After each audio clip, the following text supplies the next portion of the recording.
In today's episode, Brian asks, how have things changed since you started content marketing? Well, gosh, I mean, when doing marketing of some kind with content before content marketing existed as a term. Right? My first podcast was 2005. It was 934 episodes. My first website that I created to share information with people and to attract people to join a business was 1994. Right?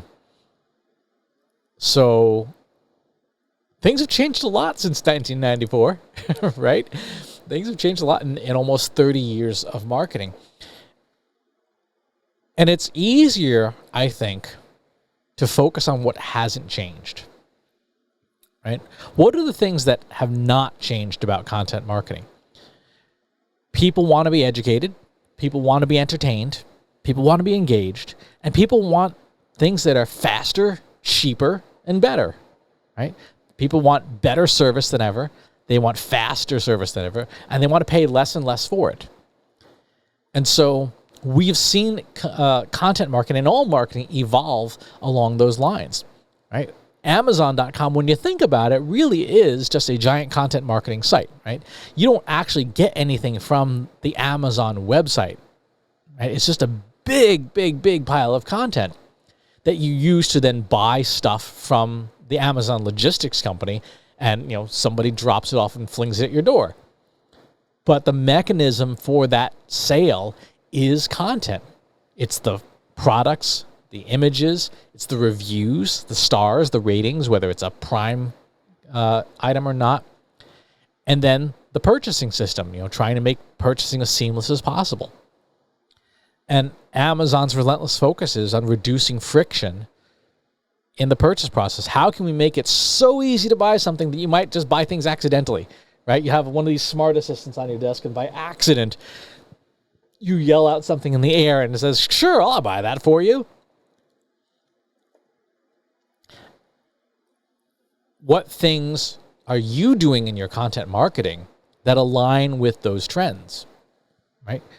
I've been talking for a while now. Mobility is one of the most impactful trends of the last 30 years, right? In 2007, Steve Jobs releasing the iPhone changed how people interact with the world, right? The accurate joke is that this thing is the remote control for reality, right? With this device, you can swipe right and have meals and food delivered and furniture and a date and medical tests, you name it.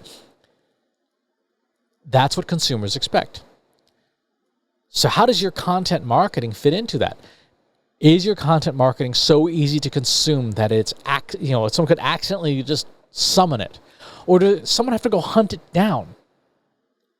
Right? One of the biggest mistakes that content marketers have made over the last 10 years in particular is building their content on rented land, like Twitter or Facebook or LinkedIn or any of these social media services or publishing services, because you have no control over the distribution mechanism. And as more and more of those services have focused on advertising revenue and delivering better and better numbers to Wall Street, our content is being seen less and less. And it's not being delivered to our consumers. They have to go get it. On the other hand, if you have something like text messaging or Slack or Discord or an email marketing list, you're still able to frictionlessly deliver your content to the intended audience. Now, they may or may not have time to read it, but if your content's high enough quality, they will invest the time for it. But if the barrier to entry is higher than ever to get it to them, you're not in alignment with the trends that consumers expect. Consumers just want stuff handed to them, right? People don't want to think, and they don't want to work. Especially for entertainment, especially for education. They want things to appear instantaneously in front of them. So that's really, if there's anything that's majorly changed, it's that people no longer feel the need to go out and get content, right? They want to be able to subscribe to a show on YouTube or subscribe to a podcast or subscribe to a newsletter and just have it appear. Like, hey, notifications appeared, new thing. Great, I can go consume my new thing. As marketers, we don't have a lot of share of mind anymore. We don't. There's too many other things competing for our audience's attention. Right? When this device holds all the world's entertainment in the palm of your hand, the barrier to entry for us is getting a consumer to change their behavior. Getting a consumer to do something different, to proactively go and get content, as opposed to just having it delivered to them like it was an Amazon package. Right? How far do you have to go to get something from Amazon? To your front door, right? You may not even need to put clothes on. I mean, you should, but versus having to require somebody to get up, get in the car or get in the bus or the train or whatever and go somewhere and get the thing. That's what we've done with content marketing by putting it in places like, Facebook, where a consumer has to remember to find us, to look for us. It's no different than search, right? A consumer has to search for us by name. We're making them do a lot of work. How do we get to them in a way that precludes having them work, right? That's there when they want us there. That's there before they want us there, just moments before. You're thinking about, gosh, what am I going to have for lunch today? And an email arrives or a text message goes off or an app notification goes off that says, hey, order from your local Chinese restaurant today. Here's the menu. Here's the special.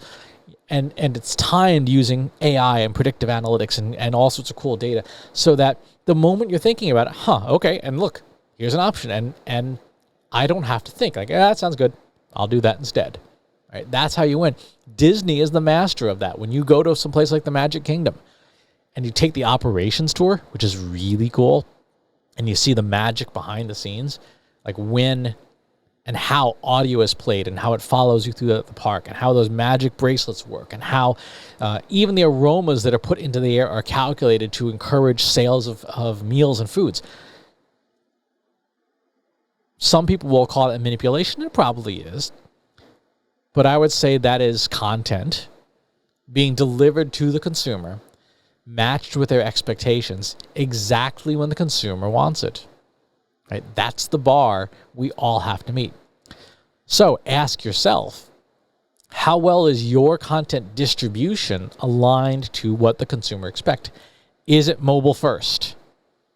Is it proactive so the consumer doesn't have to think? Right? And is it frictionless where the consumer doesn't have to work to get your content? If you're not aligned with those three trends, your content marketing is going to suffer.